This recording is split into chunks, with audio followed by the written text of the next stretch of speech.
Patterson.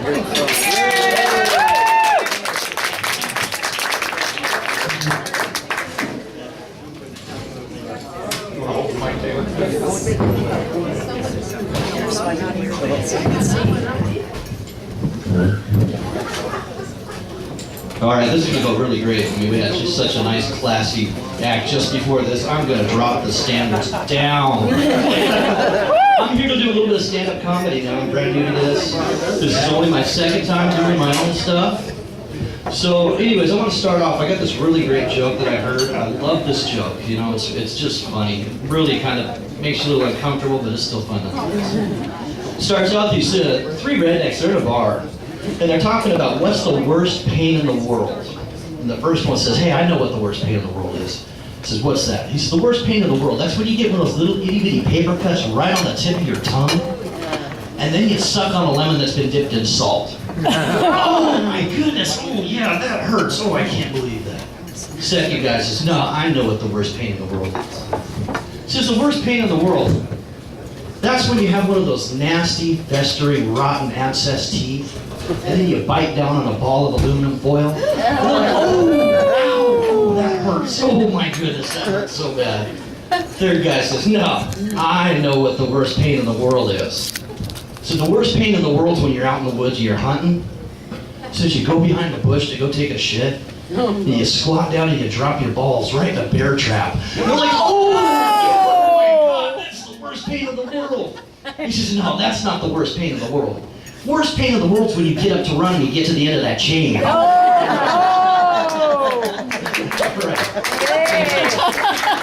So a little bit about me. My name's Taylor Patterson, and like I said, I'm really brand new to this. Having kind of fun with it. A lot of my friends and family have supported me on this. Thank you guys for showing up. This is really great. You're making this a lot easier for me. Anyways, about me, I work for a major corporation out here on the peninsula. There's several chains out here and everything like that, and they've been really supportive of me doing this, you know, but it is a corporation. And when you work for a corporation, they have a certain image they try to maintain. So word came down from corporate. They said, well, we do support you in this, and we hope you do great. We think that it would be in the best interest of our customers, of our co-workers, of the company itself, and most of all, of course, your job, that you might not want to use the name of our company here.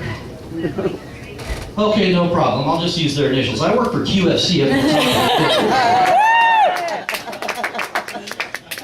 Now, I'm an assistant manager for night crew there, and you know, just being night crew here in Port Townsend, that can be a little bit interesting.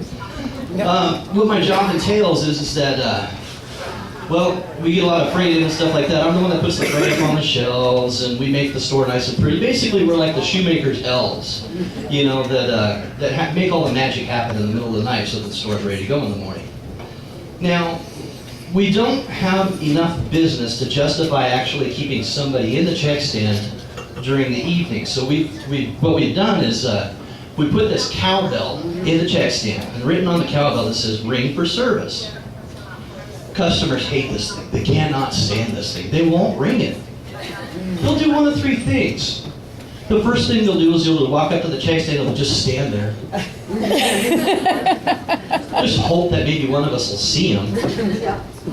Or the second thing they'll do is they'll actually physically walk down the aisles and look for us, hunt us down like dogs, drag us back to the check stand. Or the third thing they'll do, and this is the one that really cracks me up, I don't get this at all. They'll pick up that bell and go ting, ting, ting, ting. Like I'm gonna hear that from across the store. Are you kidding me? Ring the bell. It's written right on the bell. Can you follow instructions? Ring bell for service. Real simple. But they just won't do it.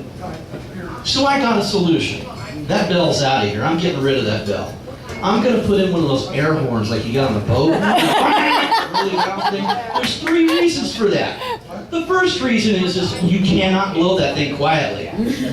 Second reason, I'm gonna hear it, and I promise you I will be right there to ring you up. I don't want to hear that thing again. The third reason is now I get to put a sign on that says, blow me for service.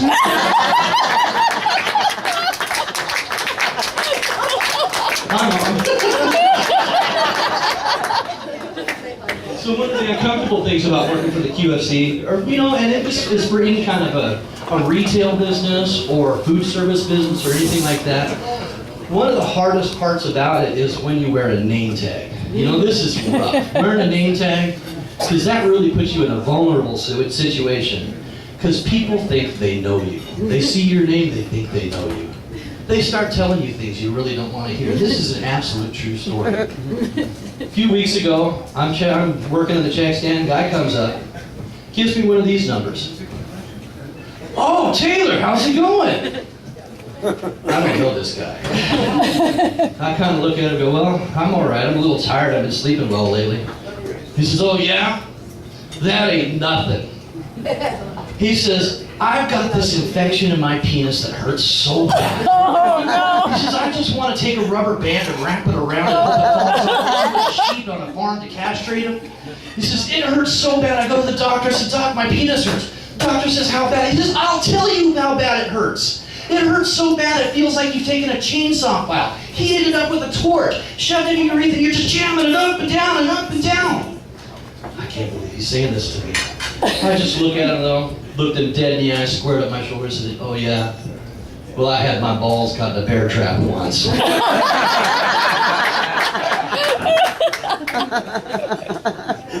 So, yeah, like I said, the class is dropping like a rock here. Anyways, It's okay, Mom. so I'm 41, It's okay. and I'm single, never been married, don't have kids. It was kind of an awkward place to be. What happened was that, you know, out of school, I got into drugs and was really doing really bad. And in fact, I got clean and sober, and in 17 days, I'll have 5 years, no drugs. And so, thank you very much. So the reason I got clean and sober was because, you know, I felt like I was missing out on something. I really wanted that family. You know, I wanted to be married and have kids and do that kind of stuff. But at 41, the dating scene, even here on the peninsula, has really dropped for somebody who's 41 years old. I mean, it's really hard to find somebody who's worthwhile, you know. What it's become is, I guess I'm just too picky. You know, apparently my standards are so high, you know, I don't have a shot at this. It's like I dated this girl, I took her out on our first date. We go out, and we do our little thing, and I come home, and she's mad at me. I mean, she is furious. When I drop her off at her house, she slams the car door. She's mad because I won't take out a second mortgage on my home to pay for her gambling and meth habit. You know, it's just those little things that I'm she's, you know, picky about. I just can't quite live with. So one of my friends, they say to me, so Taylor, you're doing this all wrong. He says, if you want to start a family, you need to find somebody who's ready to start a family too. He says, you need to find somebody you need to find a 21-year-old, a younger girl, who's ready to have a family. You know, most of the people your age, they're done. You know, all the people I went to high school with, they're married, have had kids. Some of them are having grandkids. You know, they're done. So I said, all right, I'll give it a try. So I date this 21-year-old girl. She's really pretty, beautiful blonde hair, nice blue eyes, just sweetheart, absolutely wonderful. But we have nothing in common. I mean, nothing in common. We can't even hold on a conversation. It's like, because, I mean, for instance, it's like, I've never in my life heard a Justin Bieber song or a Lady Gaga song. This bugs her. This bugs her bad. She has no clue who the Vice President of the United States is. That bugs me. But, okay, all right. I can't say we have nothing in common. She likes shopping. I got a job. But, okay, another thing we had in common, though, that was really good was sex. You know, there's that word. You know, and sex with a 21-year-old, that's amazing. 41-year-old person, when you have sex with them, these are people who are experienced. They're, you know, they know their bodies. They're loving, they're gentle. It's just, and it's a really passionate experience. Sex with a 21-year-old, that's just animal rot. Oh, wow. You know, so our sex was incredible. The first time we had sex, it was just the three of us. It was her, me, and that little blue pill. Not that I need the little blue pill. She's 21, I have something to prove.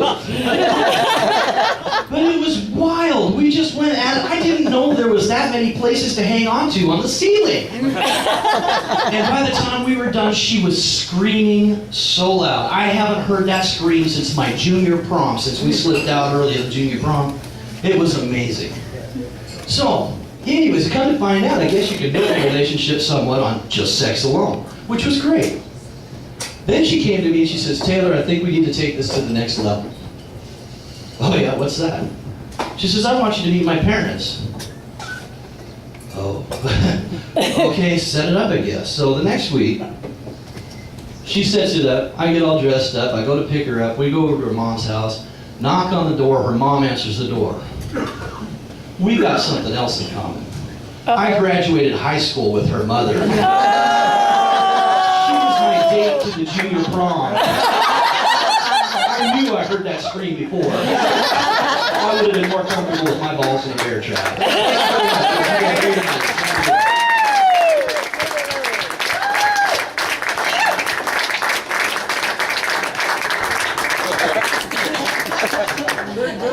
Good job, guys.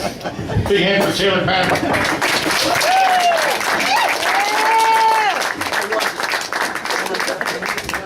It was embarrassing.